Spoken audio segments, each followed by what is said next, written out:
नमस्कार बंधुरा आज 28 सेप्टेम्बर 2024 আমরা আজকে কাটরা থেকে বেরিয়ে আমরা জম্মু অ্যান্ড কাশ্মীরের পেহেলগাঁওর দিকে যাওয়ার ইচ্ছা আছে বা পেহেলগাঁওতে থাকারও ইচ্ছা আছে, আবার শ্রীনগরও যেতে পারি, রাস্তায় দেখা হবে।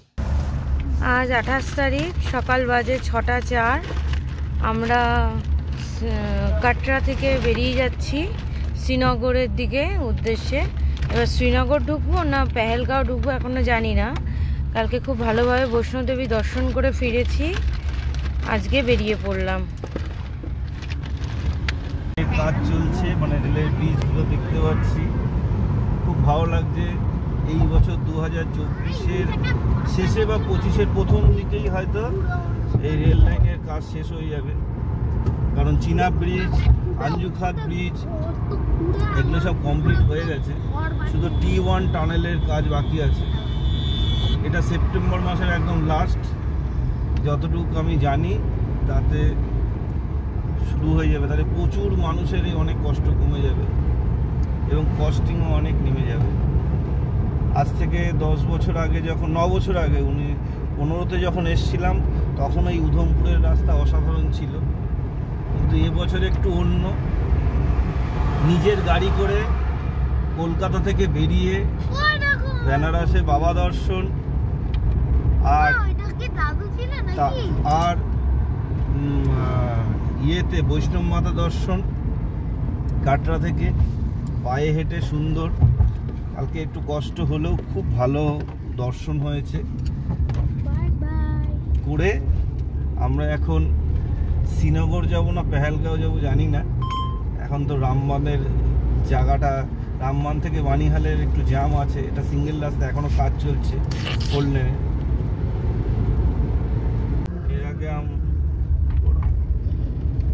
এর আগে আমরা পাটনিটপ হয়ে যেতাম, এই উধমপুর পার হয়ে এসেছি, সামনেই টানেল পাবো। এই টানেলের ভিতরে এরা 14.5, কিন্তু এর আগে দুবার আমি এসেছি, 2015 এসেছি, 17 এসেছি, তখন এই টানেলের কাজটা হতে দেখেছি। ঠিক আছে, এইবার আমরা হয়তো টানেলের মধ্যে দিয়ে যাব ক্রস করে, এবং কাশ্মীরের জন্য তার অবদান অনেক আছে, সেটা কম বেশি সবাই হয়তো ইতিহাস জানবে। অসাধারণ টানেল, 14.5 কিলোমিটার।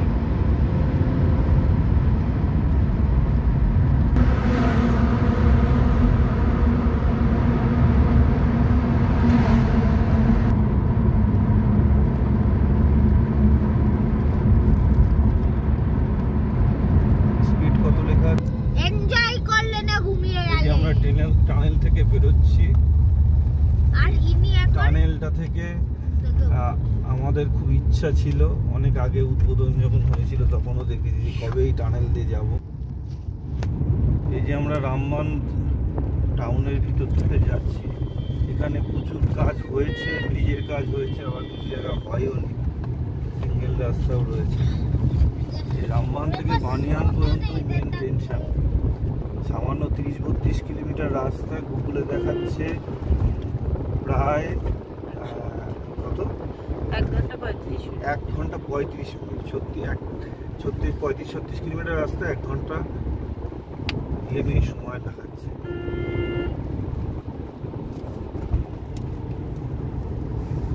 যে উপর থেকে ওই যে ওইখানটা দেখাও, উপর থেকে এই বানিহালের টানেলটা হচ্ছে, এই টানেলের কাজটা হয়ে গেলেই এই রাস্তাটা প্রায় 90% সমাধান হয়ে যাবে।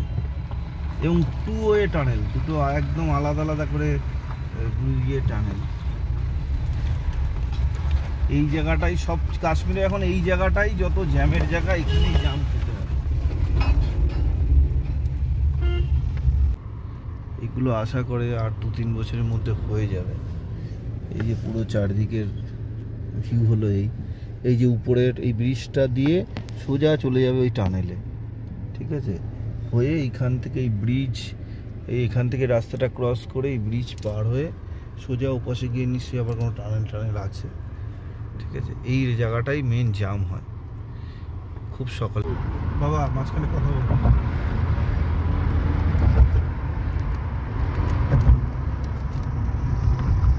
Tunnel, কাজীকুণ্ড tunnel.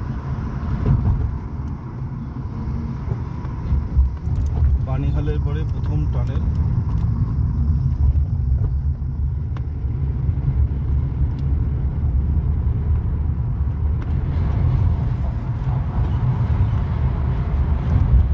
এতক্ষণ আমরা যে জ্যাম কাটিয়েছি, প্রায় 2.5 ঘন্টা সকালে সময় চলে গেল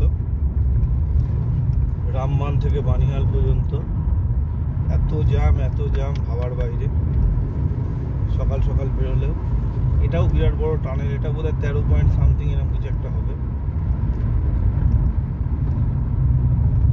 এরও স্পিড লিমিট 50 ক্রস করে। এই 14 কিলোমিটার টানেলটা এবার শেষ হলো কাজীকুণ্ডের শেষের দিকে একদম। ঠিক আছে,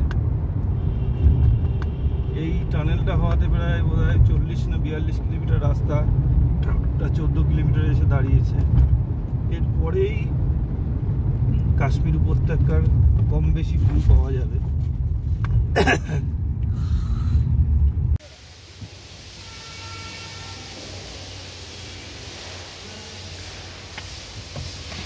গাড়ির একটা ABS এর প্রবলেম হচ্ছিল, তা ওটা লোকাল সার্ভিস সেন্টার থেকে এবার দেখিয়ে নিচ্ছি। এটা অনন্তনাগ, জম্মু অ্যান্ড কাশ্মীর দিকে যাচ্ছি। আমরা কাশ্মীর উপত্যকার পেহেলগাঁওয়ের দিকে যাচ্ছি। এই যে লিডার নদী সুন্দরভাবে বয়ে যাচ্ছে। এইটা হচ্ছে আপেল গার্ডেন, চারিদিকে আপেল ট্রি আছে, বড় বড় লাল লাল আপেল হয়ে আছে। আমরা পুরো আপেল বাগানের আড়তের মধ্যে চলে এসেছি। প্রচুর আপেল। এর আগে আমরা হিমাচল প্রদেশে প্রচুর আপেল পেয়েছিলাম, এটা আমাদের কাশ্মীরে প্রথমবার। এখানে এই বাগান থেকে শুধু আপেল কেনা যায় না, এখানে আপেলের জুস দেয় 50 টাকা 60 টাকা করে। অসাধারণ মিষ্টি খেতে, সঙ্গে এখানে আপেলের আচার এবং ভ্যারাইটি জিনিস পাওয়া যায়।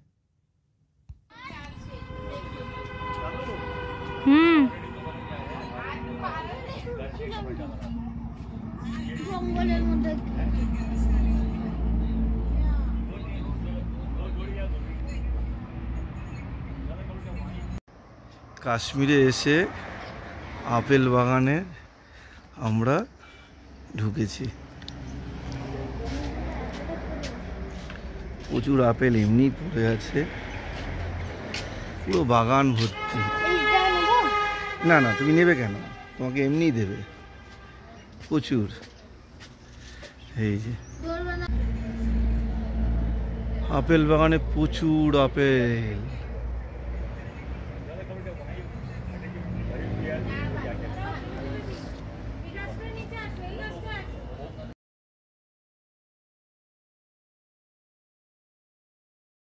Welcome to Pahalgam. আমরা এখন যাব চন্দনবাড়ি, তারপর ওখান থেকে আরু ভ্যালি ঘুরে তারপরে নাইট স্টে করবো পেহেলগাঁও। এই যে এত সুন্দর নদী পাশ দিয়ে বয়ে যাচ্ছে, এই যে চন্দনবাড়ির রাস্তায়। টাকা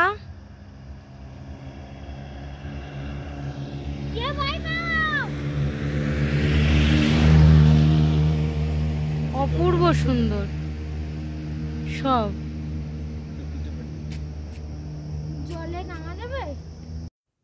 এই জায়গাটা হলো অমরনাথ যাত্রা চেকিং পয়েন্ট চন্দনবাড়ির। এখান থেকে 2016 সালে আমিও যাত্রা করেছিলাম, সেই কথা মনে পড়ছে। এই যে আমাদের ক্যাম্পিংয়ের আজকে রাতে চিকেন হবে। সবজি টবজি কাটছে এই যে হোটেলের সামনে, আর এই পাশেই লিডার নদী এই গেটের বাইরে। আমাদের এই ক্যাম্পিং ভেঙে চিকেন রান্না চলছে, গ্যাসের জোর বেড়ে গেছে, তাই জন্য এই যে সব মশলা কষানো হচ্ছে, এরপর আবার চিকেন দেওয়া হবে। এই যে সঞ্চারী রান্না করছে, পুরো সেট আপ। আলু দেওয়া হবে আর জল দেওয়া হবে, দেখা যাক কেমন রান্না হয়। ভালো না হলে রাঁধুনি চেঞ্জ করে দেবো। স্যুপ টাইপের প্রেশার কুকার দিয়ে সুন্দর করে করা হয়েছে। টমেটো, পেঁয়াজ, আদা, রসুন। এবার খাওয়া হবে। এইগুলো আমাদের 2015 সালে, মানে আজ থেকে 9 বছর আগে কাশ্মীরের কিছু মুহূর্তের স্মৃতি ছবি তুলে ধরলাম। এটা বৈশারণ সোমনাথ গেছিলো, বা আমার ছেলে তখন অনেক ছোট ছিল, তার জন্য আমরা কেউ যেতে পারিনি। এটা ঘোড়ায় চেপে যেতে হয় বা হেঁটেও অনেকে যেতে পারে। পরের দিন সকালে আমরা রওনা দিলাম শ্রীনগরের উদ্দেশ্যে। প্রচুর দেখা বাকি, লেহ লাদাখ এখনও বাকি রয়েছে। তা সকালটা আমাদের খুব ভালো কাটলো, কিছু সকালের ছবিও তুলে ধরা হলো।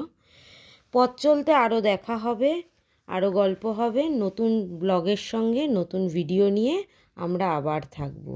এগুলো আমাদের মর্নিংয়ের কিছু ছবি, আর এটা আমার ছোট্ট হিরোর একটা ছবি ছাড়লাম। বিদায় বন্ধু।